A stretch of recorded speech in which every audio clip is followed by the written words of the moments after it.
Date with a Debut is recorded and produced on Awabakal Country, and I pay my respects to all elders past and present and extend that to any First Nations people tuning in. Always was, always will be, Aboriginal land. On with the show. I think social media is also just a way where a lot of people feel like it's an equitable space because there's such a low barrier of entry in a way, but really it isn't, you know? Like there's so much that goes into it. It's like puts on this perception of like this wealth that they have is so attainable, but really it isn't.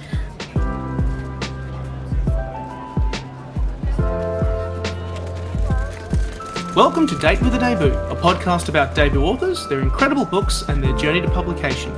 If you're looking for a new author to discover or writing inspiration for your own story and you don't know where to start, this is the place to be. I'm Nick Wasiliev, host of the show, and I'm delighted to welcome another debut author in today's episode. If you enjoyed the show, jump online and give us a thumbs up, a 5-star review. It really helps the show out. If you also want to hear episodes when they drop, be sure to subscribe to Words and Nerds, or you can subscribe to Date with a Debut on Podbean to hear the latest episodes as they drop. Want to support the show more? You can also subscribe to my Patreon in the description to get early access to episodes, book reviews, recommendations, and a whole lot more. Wherever you are listening, thank you for listening to us and supporting the Australian book industry. You can also find any books mentioned in today's podcast down in the description. Today, I'm joined by Liann Zhang, a former skincare content creator who has since graduated from the University of Toronto with a degree in psychology and criminology. We're here today to talk about her debut thriller, Julie Chan is Dead, published by Bloomsbury, which you can get a copy of right now in the description. We will discuss some mild spoilers, so I recommend you grab a copy now, or at least very soon. I started off by asking Liann about her own experience as an influencer for a brief period of time, and how turning her career to criminology helped craft the world that we find in this novel.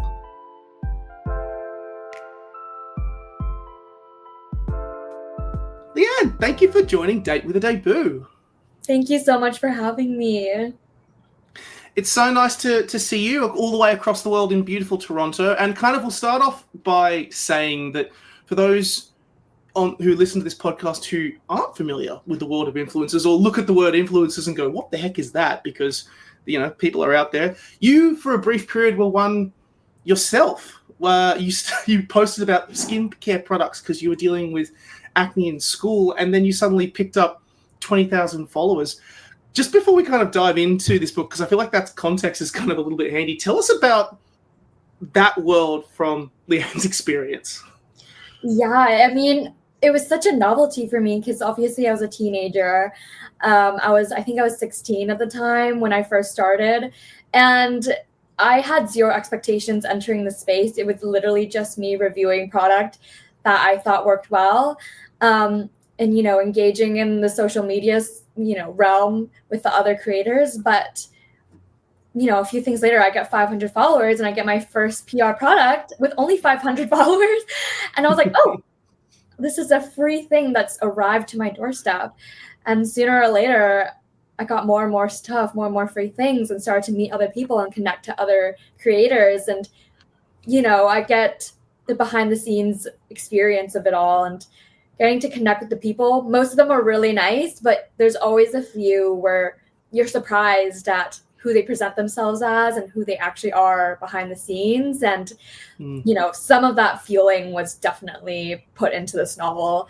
So without saying too much spoilers, but yeah. Yeah. Yeah, isn't it just some of those experiences. I also kind of find it funny that, like, obviously you had that in school and then you kind of pivoted to like graduate from the University of Toronto with like a degree in psychology and criminology. I mean, bit of a pivot, though. Well, I imagine like obviously you kind of have mentioned in interviews and stuff that you've done in the past that like the actual psychology of influencers has been something that you really noticed or picked up on a bit. I obviously don't want to do a psychoanalysis into your career to get into this book, but I just want to say I think I can see the influences in your interests kind of in it, given where this book goes. Yeah.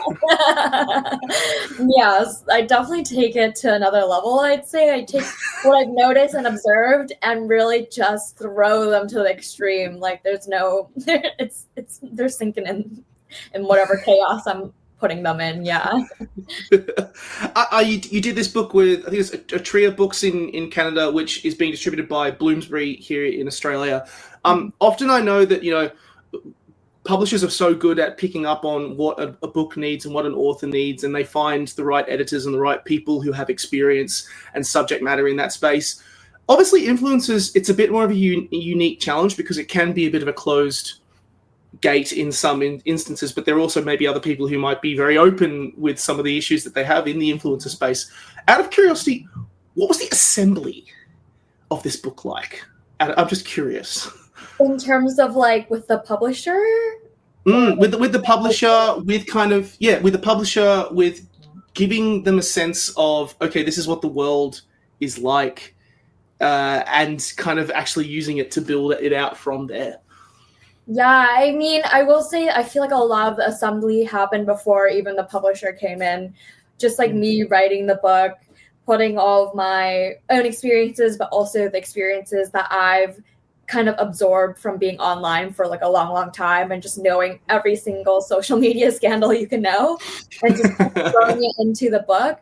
I think thankfully the fact that I had my background lended some type of credibility to what I was saying, and also just the fact that I think it's interesting because a lot of the editors, they're so in their books that they're not really aware of how crazy the social media angle goes, but I think they're ready to accept these types of ideas. And I know some people who have some agents that had approached me were like, I've worked with influencers in the past, I've worked in that space, and they can attest to parts of it that are very real.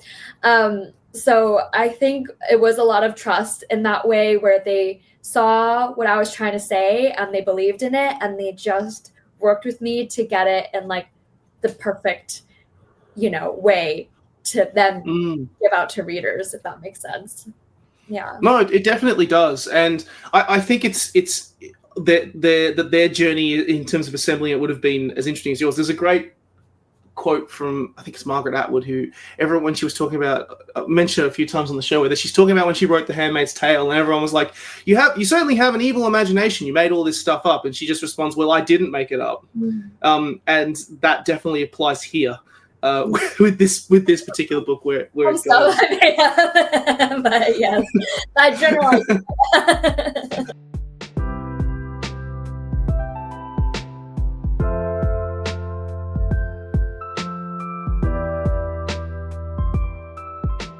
Without further ado, let's talk about this book. For our folks on the video channel, I'm holding up a copy of it. This is a really nice cover, by the way. The book is called, I don't think you mentioned it. Well, we mentioned it in the intro, is Julie Chan is Dead. We're now at the stage of the podcast where I ask for a 1-minute pitch. I have hopped into the lift with you. We're going up to whatever floor we are on. What is Julie Chan is Dead about? Julie Chan is Dead is a thriller that follows a young woman who steals her influencer twin's identity after she mysteriously dies, only to discover that her twin's picture-perfect life is more sinister than it appears online. That's kind of like the quick pitch. I don't know if I should expand even further, but that's kind of the gist of it. And then it just goes wild from there. No spoilers. We'll keep it as simple as possible because, Ding, we've got to the level because while we do dive into spoilers a little bit on this podcast, with this one, I feel like I kind of have to be compelled to be as broad and as general as I can with it because, obviously, being on a podcast, we have to be succinct about it. But when I was reading this book, I realized very, very quickly, this might be my interpretation, but correct me on it, what this book is about. Because obviously there's a lot in here. There is relationships, there is jealousy, there is self-acceptance, but for me, it felt like this was a book about power and about privilege, told through a 21st century lens of the influencer. I mean, and that can be viewed in several ways. Like from previous books that I've read, from my approach with privileges, I know that, people can be born with privilege and money. They have no control of the fact that they were born with that. And some may choose to use that for good. What the issue is is the misuse of privilege that you have. And this book is definitely about that. Definitely. It's definitely rooted in a lot of like class and race elements. I think it was kind of necessary for a book about social media because it's at once very timely, but also sometimes like stuck in this time. Like there's a question of would this even be relevant in like 5 years or let alone 5 months, you know, because social media moves at such a fast pace. But I think that was one of the reasons it had to be grounded in these elements, because otherwise, you know, you'd kind of lose track of that. But by doing that, it keeps it very like eternal in a way, because these issues with privilege are never going to leave the system. At least I don't think so in my lifespan. And I think social media is also just a way where a lot of people feel like it's an equitable space because there's such a low barrier of entry in a way, but really it isn't, you know? Just like in North America or like in the Western world, it feels like everybody has a phone, but that's not reality at all. Like there's so much that goes into it. And social media in a way also just exemplifies all the different classes. You can see it in like a magnified way. You like go on TikTok. One scroll is like someone working hard to pay their bills, and then the next it's like a billionaire in a private jet and they're doing like a day in their life where they're shopping at Hermes or something, you know. And it's like it makes this disparity very acute, but it also puts on this perception of like this wealth that they have is so attainable, but really it isn't. So there's just so much to explore there, and social media definitely reflects reality in some ways. Yeah, I do think it's interesting, like the point that you mentioned there, because the cycle is so quick in social media. There's trends and everything that everyone tries to jump on, and that definitely is in this book. But I think there's a real timeless element because of that. It's because of we're now living in a world where a lot of people now, multiple generations, have grown up with the online space, and so that experience, even though the trends are moving at a million miles an hour, everyone gets the experience element of it. So I think that there is that kind of, which you kind of really capture in the story. And you're absolutely right in terms of that whole space and competitiveness, because we're so saturated these days, and a lot of platforms are slowly making that transition to pay to play, and that you've basically got to throw as much money as you can in to be involved. And it's really who has the most money that determines the profile and the influence more than anything.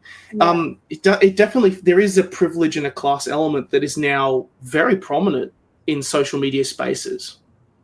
Definitely. And I think there's also a factor of like enviability. Like a lot of people hope to attain that, and they do sometimes see that progression of like the regular everyday girl that starts out just like them, and then they see them grow into an influencer, and it becomes almost like this attainable aspect to them that everybody kind of wants. Like, I don't know a single influencer that has become successful and didn't quit their jobs, you know?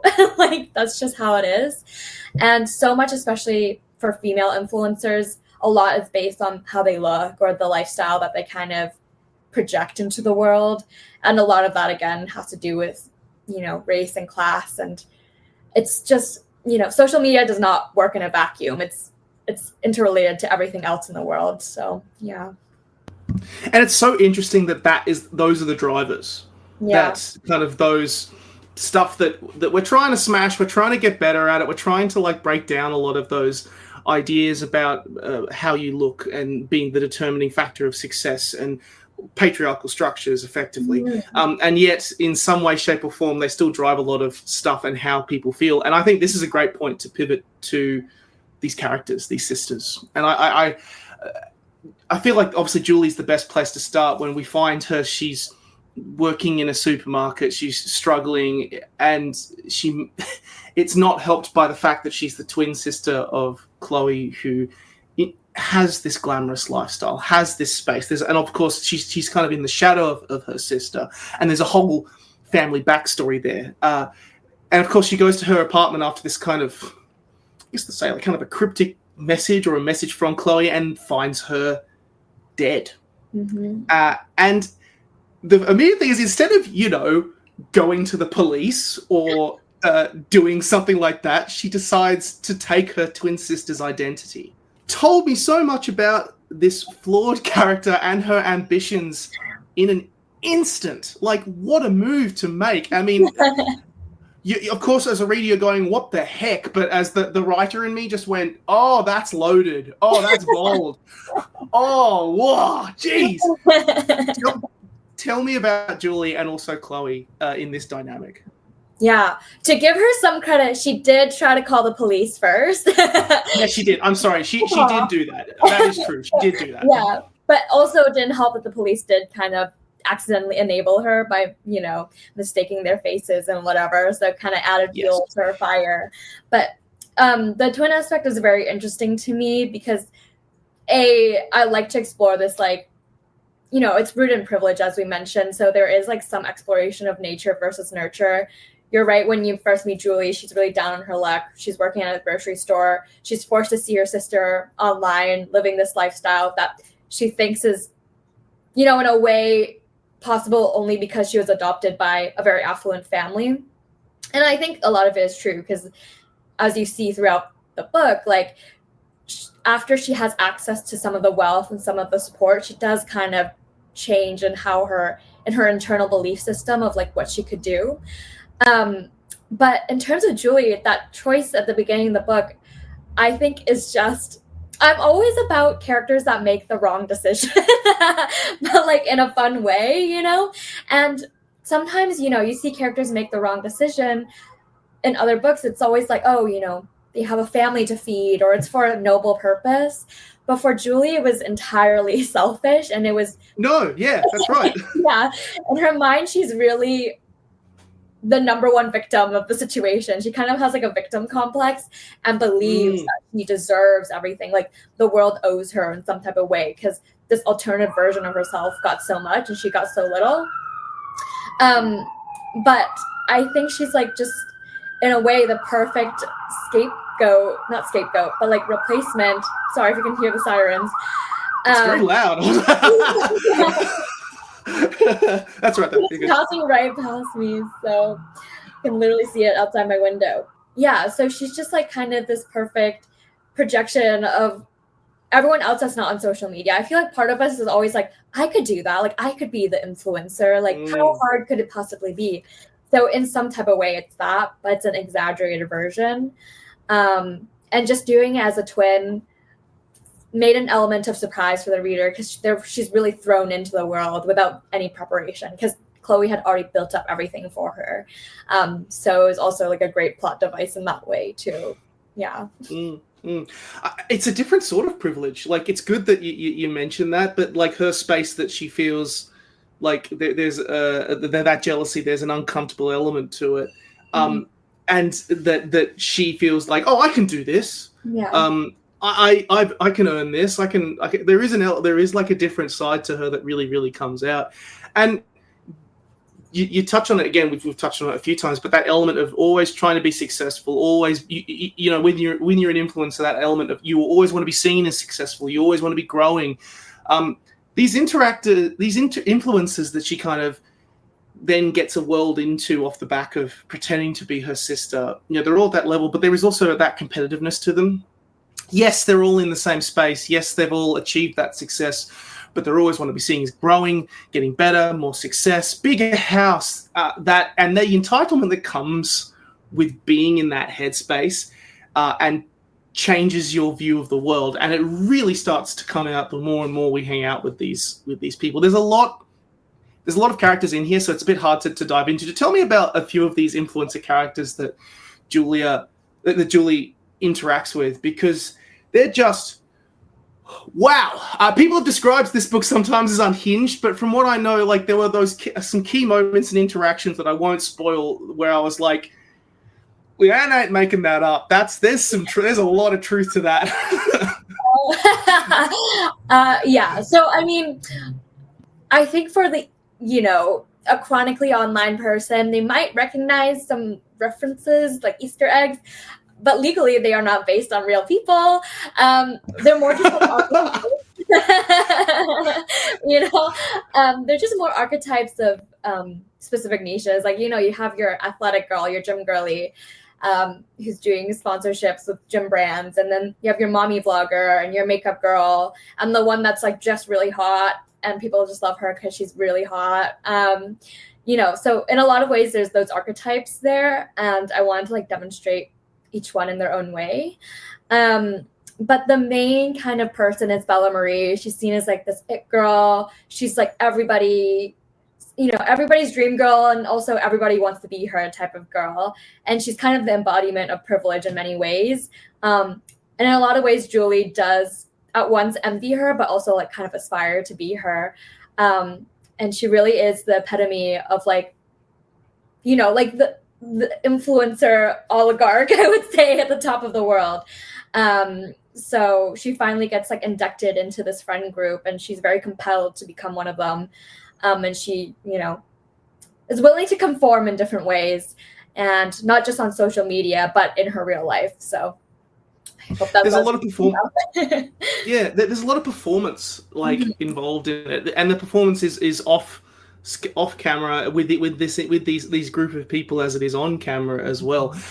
I feel like this is a good time to talk about it, because obviously this subject matter can turn incredibly dark incredibly quickly, and it indeed does. But what is really good about it is that this book also has a very good jet black sense of humor, which I think in stories like this is incredibly critical. You need to have those moments where you can get the reader to laugh and get the reader to enjoy the moments, when you contrast it with quite thriller, and at some points even a bit horror-oriented subject matter. What's the trick of balancing that? This is just me more asking from a technical aspect, because it's important to have that balancing act. You need to make sure that there are those lights and shades in this story to ensure it doesn't get too intense, because again, this is a world people are familiar with, and it would strike close to the bone for many.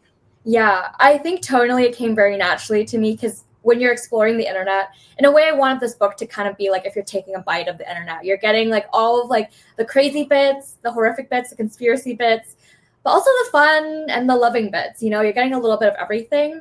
And especially for like a character like Julie, who makes questionable choices, like stealing her sister's identity for bad reasons, there has to be an element where you're not like absolutely hating her. And I think a lot of that does come into the fact that she's kind of like has a witty, sardonic voice that in some ways I think mirrors what a lot of people might think, but maybe on a little exaggerated, dark, funny level.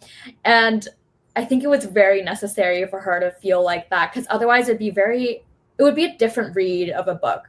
It would be a lot darker and maybe less fun when you're seeing this like crazy girl taking over a twin's life. So it was very necessary for it to be a little bit jokey, because otherwise it would be, I don't want to say a less enjoyable novel, but like so different. And also me personally, I just like it when someone can like have a little laugh at it, because it's kind of a silly book in some ways, Yeah, weird silly book. Yeah, I must admit, you do get behind her with that voice, because there was a part of me, even though like Julie was doing like some really questionable stuff, in a weird way, I kind of respected the hustle. Yeah. I kind of respected the audacity and the determination to succeed, even though the method was questionable in all ways, shapes, and forms. But yeah, it's so true. The ending of this book is something. There is an island and an influencer retreat, and I will leave it at that. I will say nothing else. This ending, I will not spoil it, because this is a wild ride where this book goes. And I like to kind of leave authors and ask that kind of question, like, you did this experience, you kind of there was a lot to kind of get to the ending of this story. And I'm curious, now that you've sat with this book, you wrote it, it's now out in the world, what did it teach you? I feel like in my heart of hearts, I want to say that I am someone that critically engages with the internet after, especially my own experience, like being in that seat and like knowing how superficial things can get and how you can't really trust what you see, because we expect authenticity, but in reality, nothing about online is authentic, So in that way, I would hope that readers come out of it more, critical about what they're consuming and about who they're seeing, and recognizing that even though this person might feel like your best friend, they're really a complete stranger that's putting on a performance a lot of the times. At the same time, after this book came out, am I on social media even more? Yes, unfortunately, a girl's got to promote her book, so I'm on there all the time. So I am more critical, but also on the back end, it's a slippery slope back into the dredges of social media, I'll say. So I really need to turn back and look inside again and really reflect on what the book means. Yeah. It's so paradoxical, isn't it? It can like you're doing a book which is an interesting discourse and analysts social media, and how am I going to promote it on social media? Yeah, exactly. Which is so funny. And also that like, I mean, I think it's also because off the back of that, it's yes, you have to do that, but I think what's good about this is that it's important when you're on that social media space to be your authentic self, and recognize that there are going to be some people who are extremely performative, and how they present, and recognize that it is, it's a heightened sense of reality, and the algorithm and what it's trying to present to you is saying, this is what we're trying to get stuff to keep you on the platform as much as possible. This is why you are seeing the content that you are seeing. Yeah. If you are aware of that, then you can have a pretty healthy relationship with social media. Mm-hmm. But it's a slippery slope. It's so easy to get sucked in. Like, even if you're aware of that, sometimes it can feel different. It's kind of I like to say, like, I have a toxic relationship with the internet because I can fully recognize some things, but I still can't help being drawn back in. You know what I mean? So yeah, but the overlords working our social media and the internet are not interested in what's best for humanity. I think they just want to keep us on scrolling. So they're gonna keep doing whatever they're doing, and we have to go outside and look at the sun and touch some grass sometimes. Is all I'm saying. Yeah, true. Not a bad thing. Out of curiosity, like, what's next? Is there another book? Is there something that you're working on? Is there another world we'll soon dive into? Yes, I did sell this book in a 2-book deal, so it is in the works. It is kind of a thriller mystery. No surprise horror elements this time. But it's also about about a girl, a true crime podcaster who does make some questionable decisions in order to gain some relevancy. But it's a different type of story, I will say, without spoiling too much, because it's still, it might change. It's not even close to being finished, but it's in the works, yeah. Ooh, it still sounds exciting, though. I mean, true crime podcasts are going gangbusters right now. So, of course, diving into them, I reckon, doing a book about them and the consequences of how you choose to perceive and view things, that sounds amazing. Oh, another one. Yes, another one. I'm sorry. How exciting. Well, all the best. I wish you all the best for that book.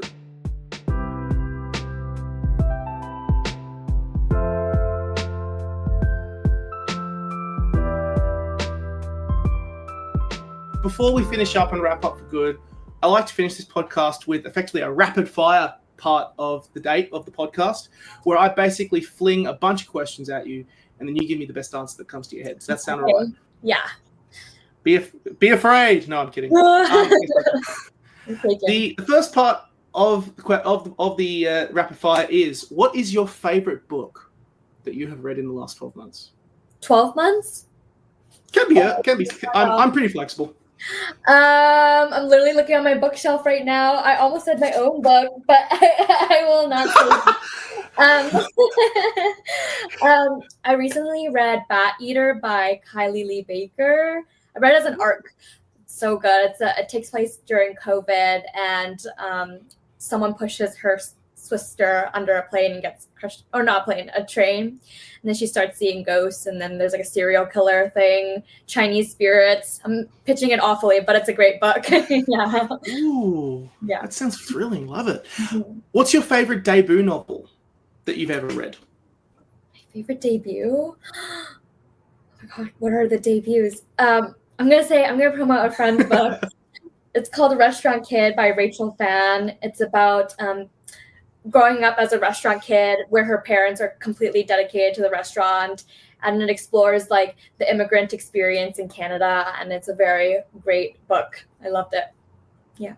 Oh, it sounds cool. Yeah, it sounds. I had a book, Half Truth, which kind of touches on a very similar thing, but except it's a exploration of going back to Morocco, which is really, really cool. Is there a Okay, so this is more just a niche question for me because it's a type of subject matter that I really, really like off the back of this book. Is there a favorite like loaded novel about like that's a satire of 21st century content or 21st century challenges that are kind of unique that you can recommend? For me, off the top of my head, like I had enjoyed Namer Brown's The Shot, which is such a great deep dive into kind of those romantic comedy shows like Married at First Sight, or there's a whole bunch that where finding love in the online space, like finding love and the connotations around all that and the consequences that you have when you have people putting their personal lives on television so explicitly. Is there a book or a piece of content that you really like off the back of that? I mean, when you said satire, I immediately thought of Yellowface. I absolutely love that book. I feel like yeah. Everybody and their mother has read it already, though. On a similar vein, like, what was Kylie Reid's book called? I gotta Google it.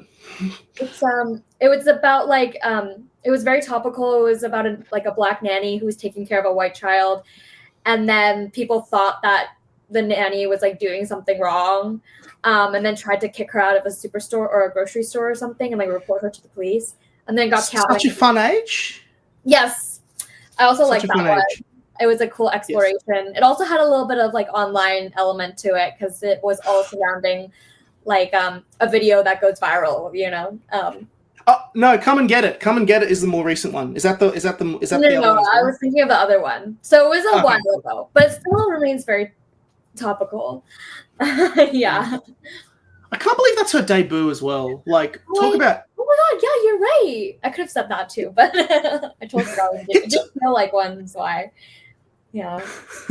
Talk about hitting the ground running. I often see those authors who then like clean it off the start. I'm like, how are you that good? Like, just hit the ground running with like a Booker Prize insane piece of work. A casual Sunday for her, for real. Is there an example? Obviously, you're online a lot.